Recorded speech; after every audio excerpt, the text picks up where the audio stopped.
This is a video I've been wanting to make for a long time. I was 4 years old when Super Mario Bros. 3 came out. Playing the game and absorbing its marketing was a memorable time in my life.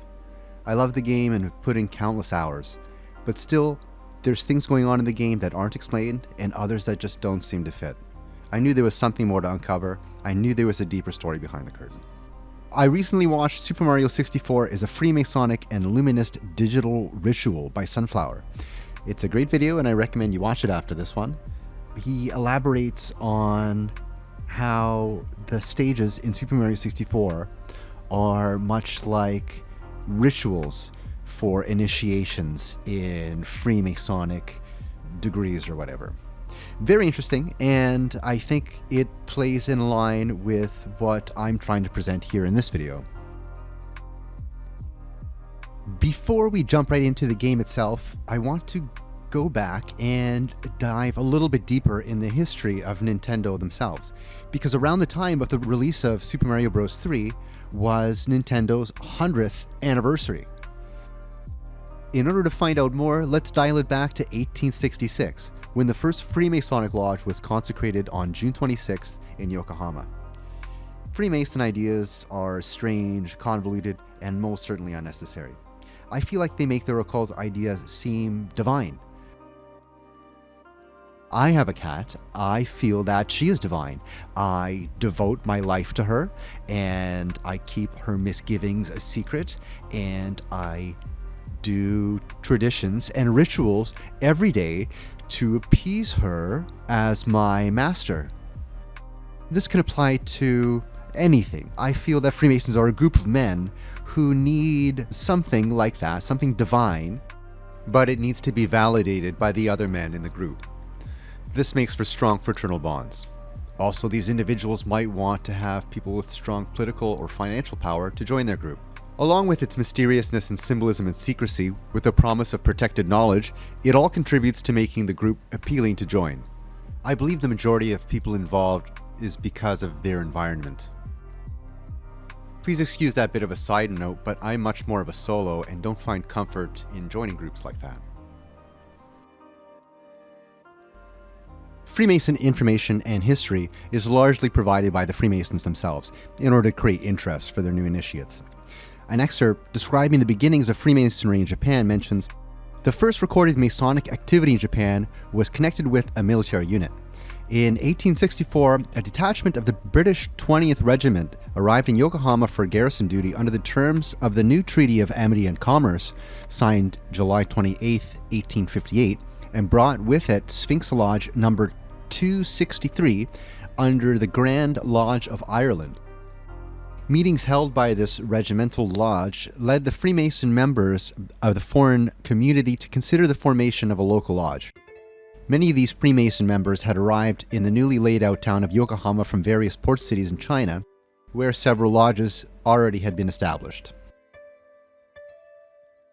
So thereafter, they made their first Masonic lodge in Yokohama. Pauline Chakmakjian, a lecturer on Freemasonry in the UK, writes about Freemasonry in Japan. Relatively little is known about Freemasonry in Japan.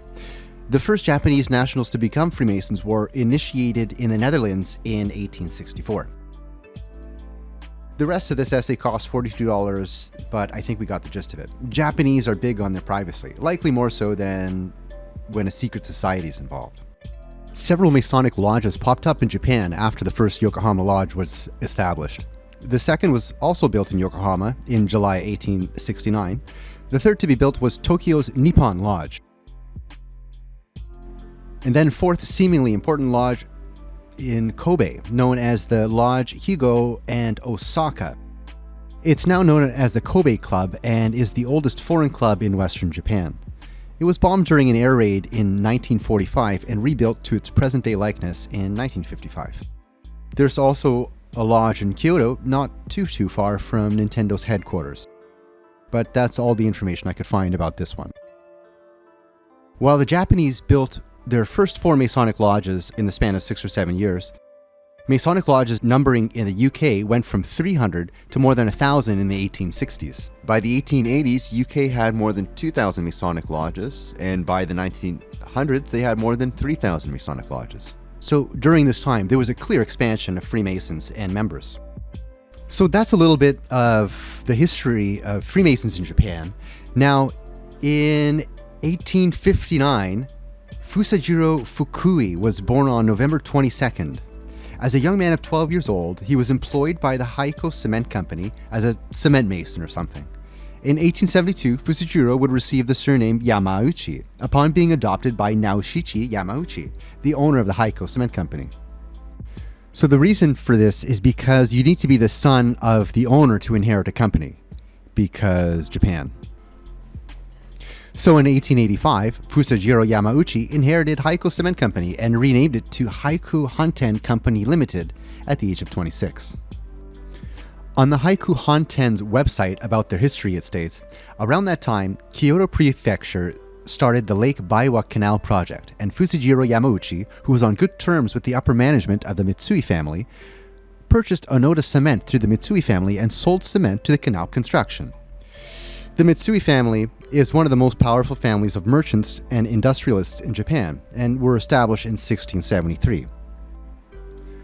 Fusajiro Yamauchi was well connected and could be considered as an elite entrepreneur. With the growing popularity of Freemasonry at the time, one could maybe consider that it would have been in his interest to join a Freemasonry group. Japan banned gambling and thus banned numbered playing cards. So Fusajiro Yamauchi had started a playing card company. While the other playing card companies slowly started to close down, he maintained his business throughout the prohibition. I'm sure the internationals needed playing cards and the Yakuza needed playing cards, so maybe he managed to squeeze in his business that way. At some point, Nintendo was the first company in the world to mass-produce plastic playing cards. Time passes and Fusajiro Yamauchi adopts his son-in-law so that his companies can have a successor. Sometime before 1925, Sekiryo Yamauchi takes over Fusajiro's enterprises, including Nintendo's playing card branch. Sekiryo Yamauchi had only daughters and they couldn't inherit the company. So the two daughters adopted a son each. They each adopted a son. One of the daughters married that son, who was Genzo Yamauchi, and he took over the Haiku Cement Company and officially separated it from Nintendo in 1927. Other members of the Yamauchi family became well-known entrepreneurs and politicians. Sekiryo expanded Nintendo's scope, but suffered a stroke in 1948 and left the company to his grandson, Hiroshi Yamauchi. During the Second World War, Japan surrendered to the United States. Many of the occupied forces came in around 1945, which is around when the Grand Lodge of Japan was created, and its members consisted mostly of Americans. Fast forward to the 1980s. Nintendo is nearing its 100th anniversary, and they're having a rocky road staying afloat. But with the success of Miyamoto's arcade game Donkey Kong, through their distribution center in Seattle, the company managed to pull in enough money to develop the Famicom in 1983 and the Nintendo Entertainment System in 1985, to then explode to the top of the global video game market. A side note, Mario and Luigi were named after the pizza place near Nintendo of America called Mario and Luigi's. So before we get into Super Mario Bros. 3, there are things that have been carried over from previous games, like hammers, which are used in stone masonry, which is where Freemasonry comes from. Masonry itself, like the bricks, is made out of masonry. As well as brothers. The idea of brethren is something that's often heard of in Freemasonry. They refer to each other as brothers. Kansuke Tanabe, a member of the R&D 4 team behind Super Mario Bros. 3, also directed the game Yume Konjo Doki Doki Panic. This game became Super Mario Bros. 2 in the West and might explain the back alley gambling in the following game. Takashi Tezuka and Shigeru Miyamoto both worked on Devil World together, and they were no strangers to religious symbolism being included in their games. Let's start the game. We could see a bit of play while showing off the characters and mechanics. The lifting curtain and stage-lit backdrop gives it away that we're at the beginning of a stage play. This might be a carryover from Super Mario USA, but it's more likely that these characters were always actors, much like how Astro Boy creator Osamu Tezuka treats his characters. We know very well there's going to be secrets in this game, and there are some things happening that just don't really happen in the game, which always gave me a strange feeling. Maybe there's some secret left to be found. We could see the number 3 is prominently displayed. It will be a reoccurring number in this game. Behind it, we could see something like with a devil tail and a horn, perhaps. But it's Mario with his raccoon tail and ear. Either way. And I forgot to mention the Freemasonic checkered pattern floor, which is an obvious giveaway in case we haven't noticed. This is an 8-bit game, so a lot of this can be interpretive, but I want to just stick to what's obvious. There are 3 levels in a row on the top. In Freemasonry, you go from the west to the east. You travel towards the east, towards the rising sun, in order to obtain knowledge. You never travel towards the west. It's just, it's a Freemason thing. Don't ask me why. Also, we might take notice that there's also the number 6 in this world. And this is also a secret number. This is a significant number in the game, but it's a secret significant number. The first 3 levels, 1, 2, 3 at the very top, 3 being the significant number of the game. In 3rd degree Freemasonry, that's the degree of Master Masonry. And you're expected pretty well to become the 3rd degree Master Mason when you get involved with Freemasonry.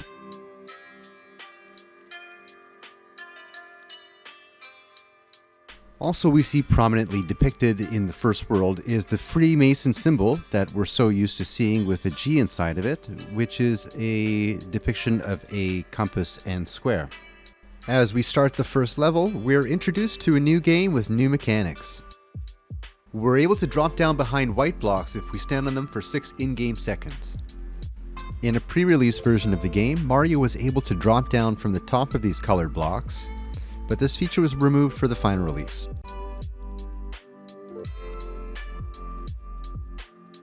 Going up and over, we find a pillar, which might represent a connection between heaven and earth in Freemasonry. Our reward for finding this very obvious secret is a 3 of coins. Then towards the end of the level, it looks like a dark lit backstage, and we can collect a card with a symbol. The card might be a throwback to Nintendo's old days. In the second level, this is more reminiscent of a grassland type of level. Lots of hills and green. It took me a while to really understand what the first world really meant. Is it the start of man? Is it dinosaur land? Is it simple land? And then it occurred to me, well, Freemasonry started in Scotland, and Scotland is a grassland and has lots of hills. So this is where I discovered that the story of Super Mario Bros. 3 is a story of Freemasonry. The following is a description of a Freemason initiation. The candidate for entered apprentice stands behind the door waiting to be summoned. He's blindfolded and there's a noose around his neck with a length of rope trailing behind. His chest is exposed at the left breast and his left pant leg is rolled up. The doorkeeper raps 3 times and announces that the candidate desires to enter and obtain the privileges of Freemason. The candidate kneels before the head of the lodge and they engage in ritual question and answer. He's led by a cable to an altar with a Bible or other holy book. Standing with his heels together to form a square, the candidate now kneels. He swears to forever conceal and never reveal any of the secret arts, parts, or points of the hidden mysteries of Freemasonry. If he breaks that promise, he binds himself to having my throat cut across, my tongue torn out, my body buried in the sands of the sea at low tide. The assembled brothers rise and give the sign of entered apprentice, right hand palm down beneath the chin with the elbow straight out. The master asks the candidate what he seeks. He replies, the light. The master strikes his gavel and the hood is removed. Now the candidate is shown 3 sacred objects, the holy book, the square, and the compass. The master reminds him that he faces terrible retribution should he ever betray the organization's secrets. Next comes instruction in the secret hand sign and secret word, Boaz. The candidate receives his Masonic badge and his Masonic tools, the gavel and ruler. The candidate leaves to change his clothes and returns to receive the final charges. He is instructed that he must understand the importance of God, must be law-abiding, must abstain from political and religious discussions in the lodge, and must obey the master and other offices. He is again warned that he must never reveal any of the secrets of the Brotherhood. Congratulations, Mario, you're now a Freemason entered apprentice. All steps and movements in Freemason rituals are deliberate. The hammer bro at the beginning of the level is the doorman outside the door. Jumping between the 4 pillars is rapping 3 times at the door. The second doorman opening the door from the inside is the second hammer bro. Using the turtle shell, holding the turtle shell is having the compass against his chest as Mario kneels before the altar. He is blindfolded as he's guided by a tow rope and then shown the light and given the object of significance by the mushroom-headed Grand Master of this lodge, who seems to be giving some sort of hand signal with his elbow out. Let's say when you arrive at the Toad Hut that there is an altar there as well, and there's one thing on that altar, but in a regular Toad Hut, typically you would find 3 things on its quote-unquote altar. Things generally line up, so congratulations, Mario, entered apprentice. There's a secret in level 4. If we collect enough coins, we get a white mushroom house, which gives us a special power-up. Here are the levels in each of the worlds where you can get one of these white mushroom houses, and the number of coins that you need in order to get that white mushroom house. If you do some funny numerology with the number of level that it occurs in, for example, if you add World 1, level 4, plus the World 2, level 2, that's 6. And subsequently, World 3 and 4, if you subtract level 8 minus 2, that's 6. World 5, 6, and 7, by taking the average of the first 2, well, the 2 is there, so let's say 5 plus 7 divided by 2 is 6. Is that intentional by the programmers? I'm going to say yeah. You know why? Because I use it as a crutch to help remind me what level that secret's in. White being a symbol of purity might have some type of meaning. Also, white being like light or brilliant might have a representation of a source of knowledge. I don't know, maybe I'm stretching it here. I just want to have something to say about this mushroom hut.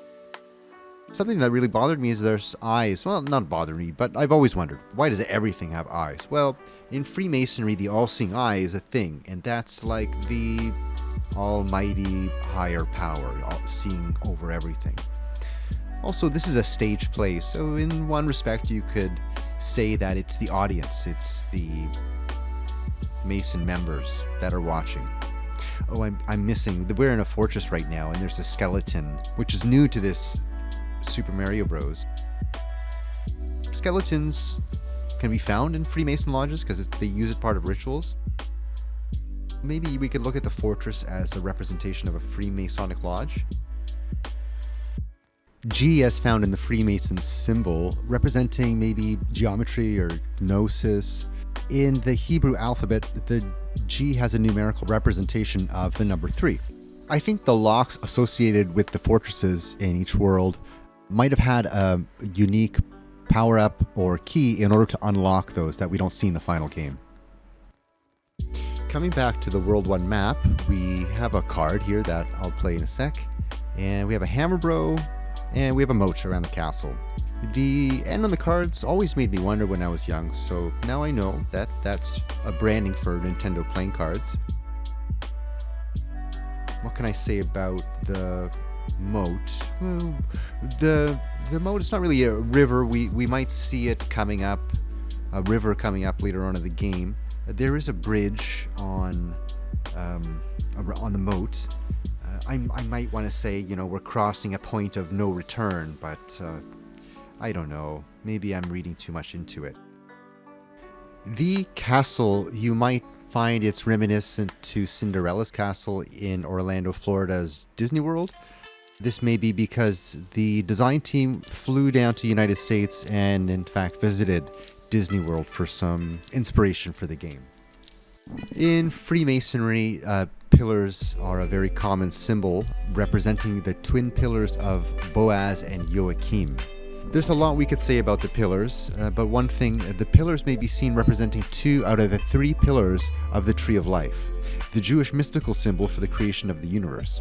The name of the 3 pillars of the Tree of Life were often seen as strength and wisdom, with the 3rd pillar being harmony, placed between them. Thus, when a candidate passed between them, he is in essence becomes harmony and enters a life in which the spiritual dominates the physical. Which is funny because in the Japanese game there is the 3rd pillar in the middle. That may be because of the space the text box takes up. Once we speak with the King's Toad, we ascend into the heavens into a flying pirate ship. A lot of Japanese are descendants of pirates, so maybe one of the developers wanted them and they included it for fun. Later we defeat the Koopaling that we might interpret as fighting our demons, and we return to Earth with the wisdom or the power of the gods. The anchor and arc have symbolic meanings in Freemasonry. In the 3rd degree of Freemasonry, the arc and the anchor are symbols of a well-spent life and a well-grounded hope. They show that the divine arc will carry us over the rough sea, and the anchor shall bring us to a place of rest where there won't be wicked ones, and we shall find our rest. Unique to the Japanese version, again, are those 3 pillars in the King's Room. So what's even more so unique is when Mario first starts the castle, he's at the westernmost side of the room. And then when he returns, he is in the center between the 2 central pillars. Maybe it was changed for the US version to be more clear that Mario is the 3rd pillar. Mario makes up the 3rd pillar. Or maybe there is a deeper meaning specifically for the Japanese market. Backtracking to the 2 whistles in this world, both times prior to obtaining the whistles, Mario is hidden from on screen, and essentially he's blindfolded at this point in the ritual, and that represents that he's ignorant to the knowledge or the light prior to it being received. So he's blindfolded, and then he appears with the knowledge, the light, or the symbolic object. So the whistles themselves could also symbolize 2 pillars as like the beginnings of a mysterious journey type of thing. You know, these are the 2 secrets you find, and when you're initiated, you're able to seek the mysterious journey. In pop culture, the pillars are sometimes used for other reasons other than decorative and take on an esoteric meaning. The simple act of standing between or passing through them symbolically represents a transition or initiation. This symbol is cleverly disguised and can be found in music, film, and literature. One such place it can be found is in the first book of Harry Potter series, where he first discovers he is a wizard.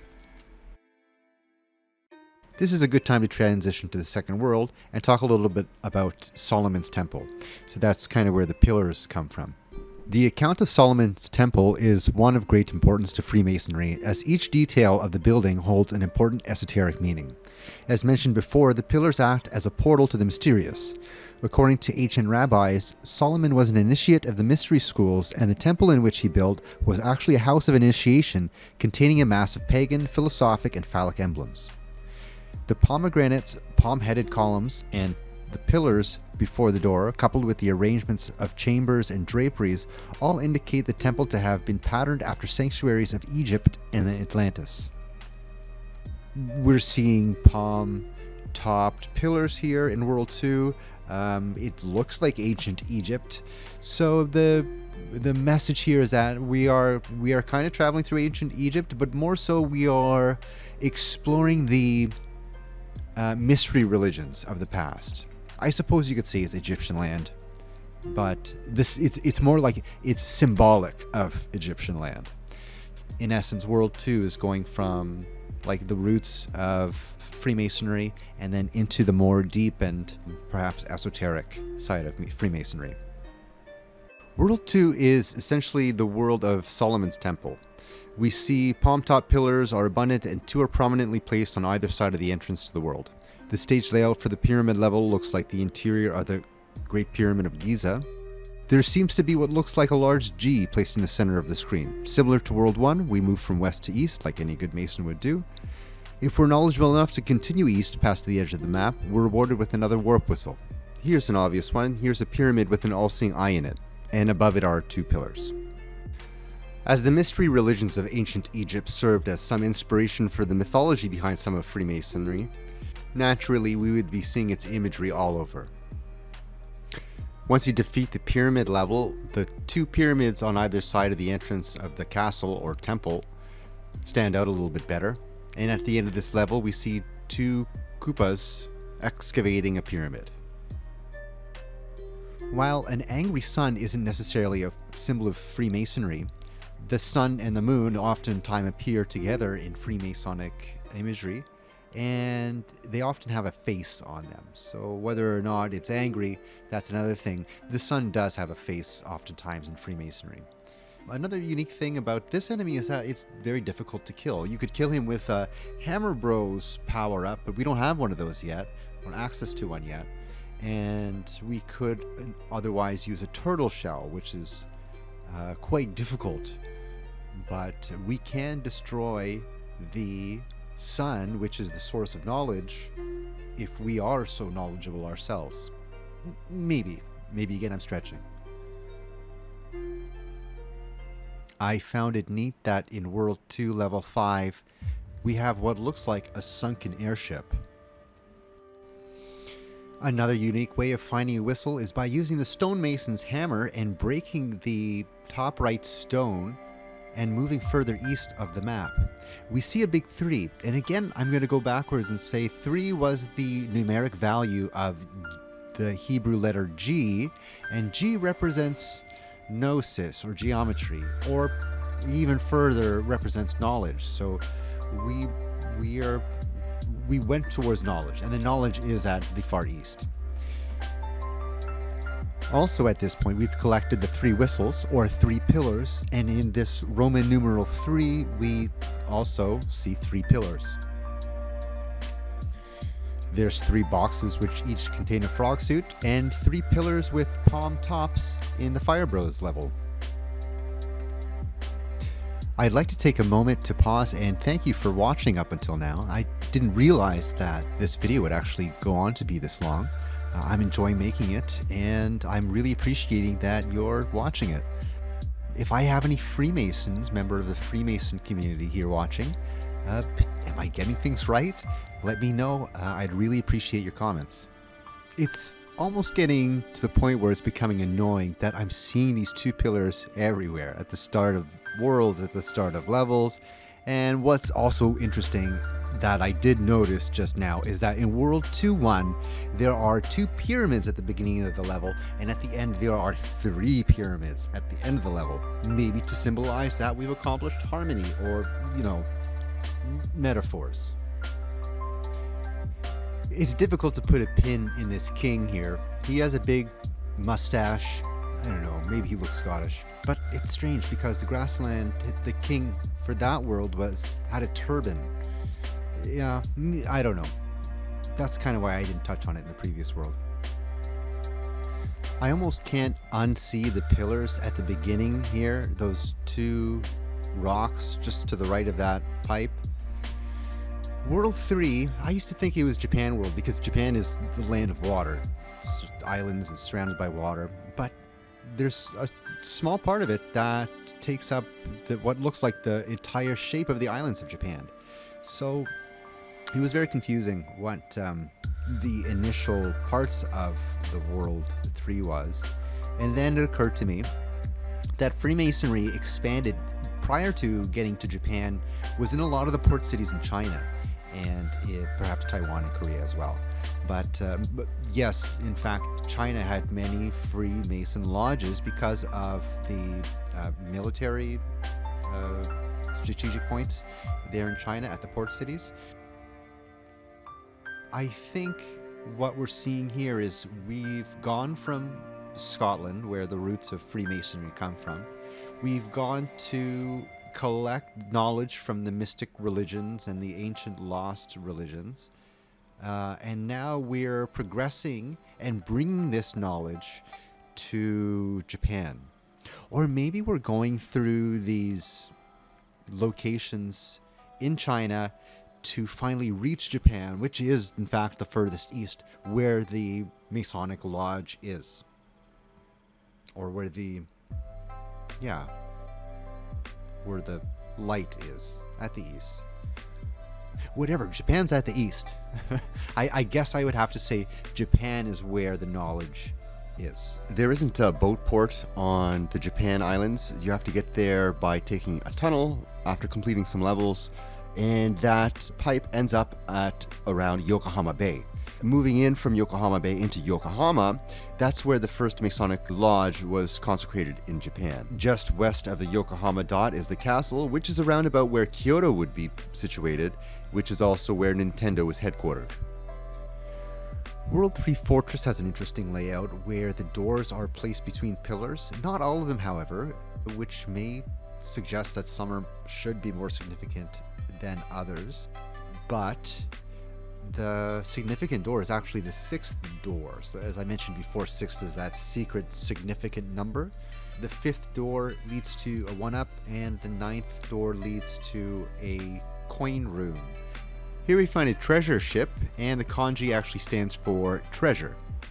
There's a ship that bears its resemblance in the beginning of the game Shin Onigashima, also by Team R&D4 at Nintendo.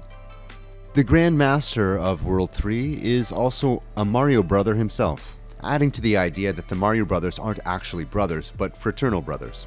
It's also important that a Mario brother be the Grand Master of Japan. This is a fun world. World 4 is Big Land, and it's unique how we're getting to the land itself, because it seems like we're still transitioning from World 3. The start is at the far left, separated by what seems to be part of an ocean, and then we have to take a pipe in order to get to the eastern side of the world. This is a change of pace. Normally we go from west to east, but in this world, well, we do go from west to east, but we start in the west, we go to the far east, and then proceed across from the far east to the west. So if you haven't guessed by now, Big World is a representation of United States of America.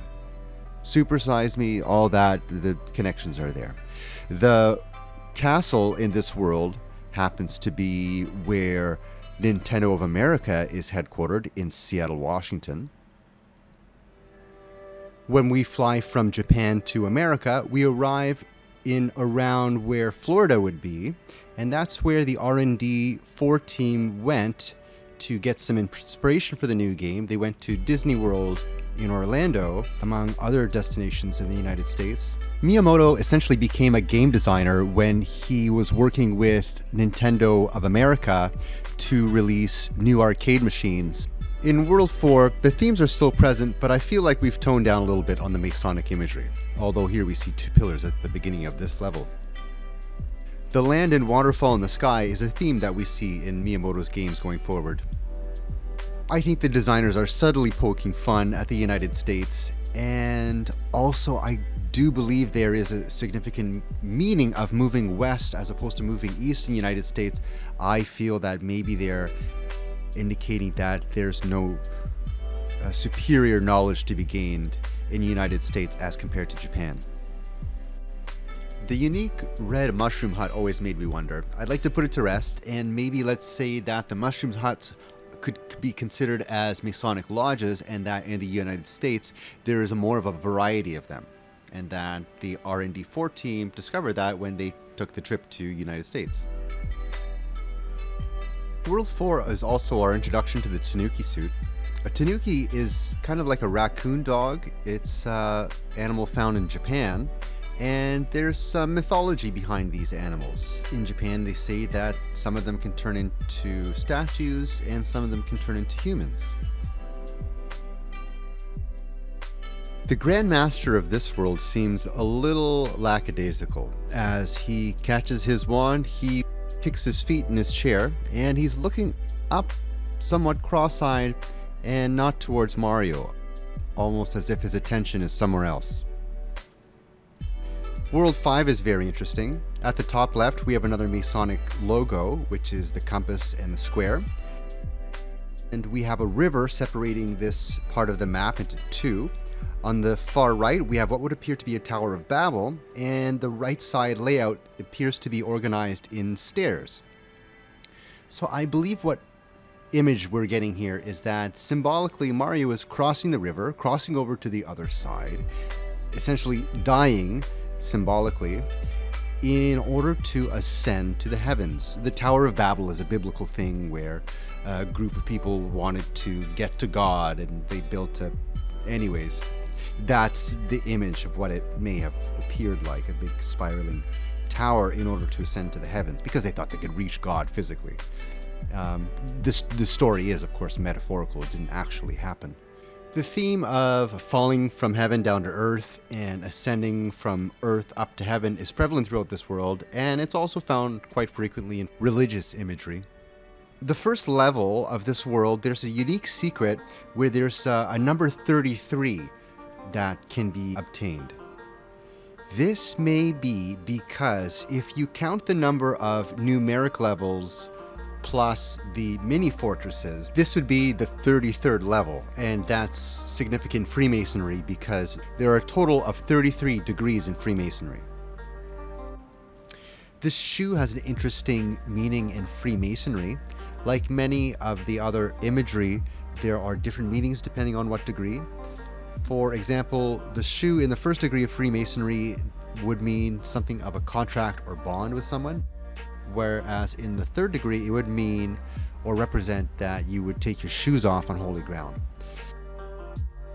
In the first degree, it's interesting how we're getting Kuribo's shoe from the Goomba. Maybe we're creating a contract with this Goomba. And in the third degree, you could say, well, the reason why we're not able to take it with us after this level is because we need to take our shoes off on holy ground. In ancient times, this would have been represented by a blue slipper or a blue sandal. After the Kuribo shoe level is the Tower of Babel. Like many of the other lands and levels, we see two pillars at the entrance. In this level, we spiral to the right and to the left, mimicking as if we're going around the perimeter of the tower. I really like this level because of the variety of themes that kind of has outer world and fortress themes. Unfortunately, I feel it's a little bit too short. In the sky part of the sky world, we could see what looks like a swastika in the map. In Japanese culture, this is known as a manji, and it signifies Buddha's footsteps or a spiritual teacher. It's very odd that there's a ghost and skeleton and lava level in Skyland, but it is what it is. What we might be seeing here is a Masonic sign of distress. At times, this distress signal might accompany the phrase, "O Lord, O God, is there no help for the widow's son?" When we return with the wand, we meet the Grand Architect himself. The next world is Iceland. I think here we're loosening up on the imagery. What we may be seeing here is a reference to Hollow Earth. It could be a reference to Antarctica. It could be a reference to the Earth freezing over. But what we do see here is greenery and ice kind of in the same place. There's sky levels, there's underground levels, there's ice levels. It just seems to be a lot of gameplay and less thought put into the symbolism behind it. Although we do pass through two pillars in order to enter this world. I feel Pipe World also got the same treatment where we're seeing a lot less symbolism and more changing up gameplay mechanics. As typically seen, we proceed from west to east in Worlds 6 and 7. Given we've already been to heaven, it's no surprise we've arrived here in hell for World 8. In Super Mario Bros. 1, there was also 8 worlds, and in Super Mario Bros. 1, there were 33 levels in total, a reference to 33 degrees of Freemasonry. Aside from the religious references to hell, we could see symbolism of body parts which are included in Freemasonry, for example, the skull, the hand, and the heart. Specifically in Freemasonry, the hand would represent something like to reach out to someone, the outreaching hand, and that's kind of what we see in this strange part of the game. It's a very unique part of the game.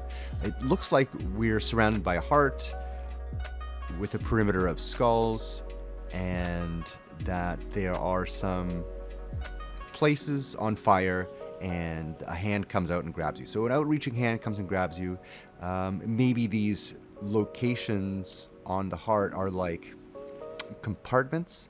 It's very strange that we see levels chunked so close together like this, although there's only 3 of them, not actually 5. I always felt that running across that hand part was like running across burning coal. These levels are relatively short, and you do get a power-up at the end of each one. There's also an arc-type stage nearing the end of this section. The mast with no sail on the arc could represent some type of phallic imagery. How the continued descent into hell made it into the American market as a video game for children is a little bit beyond me. Mario had already infiltrated the hearts and minds of millions across the world. Soon enough, we arrive in the gates of hell. We can tell this by the walls surrounding Bowser's castle. There are 4 mushroom-top pillars, which could be that Bowser is growing mushroom houses, or maybe it's just a reference to mushrooms being all over the place in the Mushroom Kingdom. If we recall in Skyland that we proceeded to the castle towards the west, as direct contrast to what we see at Bowser's castle. In the gates of hell, we proceed to the east, towards the knowledge of the one true worshipful Grand Master, where the light arises. Bowser, the king of the Koopa. Bowser's castle is a grand finale to this huge endeavor. We see many rooms and some unique Bowser statues. There's even different routes we could take to complete the game. I find it peculiar that this castle is mainly made up of bricks. It could suggest that Bowser is secretly the great architect of Masonry. It's mentioned in the instructions of Super Mario Bros. Bowser is the Sorcerer King holding Princess Toadstool captive in the last castle. He comes at you spitting fire. There are several ways to kill him, but you only get points if you use fireballs. The same goes with Super Mario Bros. 3.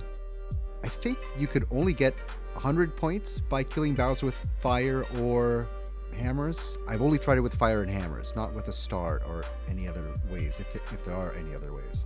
Not sure.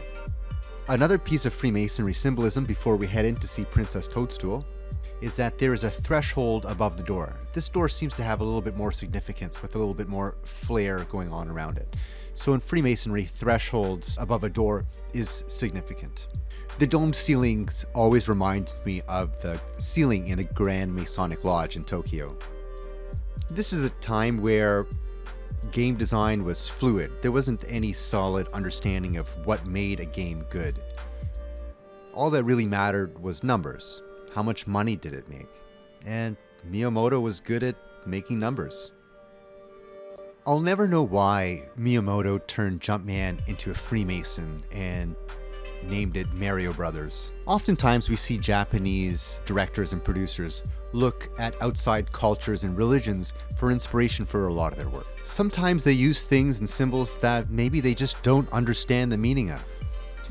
It's one thing to misappropriate something culturally just because it looks cool from another's perspective. But in this case, there was definitely a deep dive into a secret society, and the intention was to subvert the viewers as to what they were doing or what they were playing, the rituals they were performing. People from average gamers to speedrunners are still playing this game today. Never once has Nintendo, Miyamoto, or the rest of the R&D team ever been honest or upfront about exactly what this game is about. I grew up in an interesting age of cartoons on television. There's almost no limit to what ideas you could sell. Eventually, everything just became an advertisement for something else. Today we see all kinds of subliminal messages in games and media directed at kids, all to turn them into the product designed to continue consuming. What is good gameplay, and what is time well spent when you're knowingly performing a stage play, acting out the rituals for a secret society? Secret societies like Freemasonry take advantage of man's desire for fellowship and misappropriate order and civil decency. On the other hand, consumers really want to believe they're buying what they're actually being sold. We're not as vigilant about what kind of media we're consuming. We're consuming it because everyone else likes it. And not that it's good, it's just that we're trying to fit in. Everyone's trying to find their place in the world. And by giving kids a game filled with imagery of secret society, it's really not fair. I suppose one can argue, well, everyone does it. Everyone sells out in one way or another. But then, on the consumer's perspective, where do we draw the line? When do we say, look, this just isn't for me? Super Mario Bros. 3 came out in Japan on October 23rd, 1988. That's 34 years ago upon the release of this video.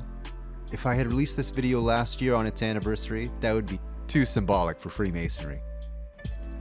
When Super Mario Bros. 3 came out, I believed there was no other game like it. The hype train created a space in my head where no other game could compete. I was a kid playing this game. I was so immersed in what I thought was enjoying it that I wasn't even aware what was going on. I'm creating challenges for myself within the context of the game without a concern of my own reality around me. I feel maybe the next time something gets put under my nose, before I consume it, I'm going to think, really, is this something I need? Is there maybe something I value that just doesn't fall in line with this or have anything to do with it at all? I think my life would be easier and more clear with less stuff to convolute and dilute exactly what I want to get out of life. I hope you've enjoyed this video. I've had a lot of fun making it, and to be quite honest, I really needed this, just so I could move on with my life. Thanks for watching. Until next time, now go do something for yourself.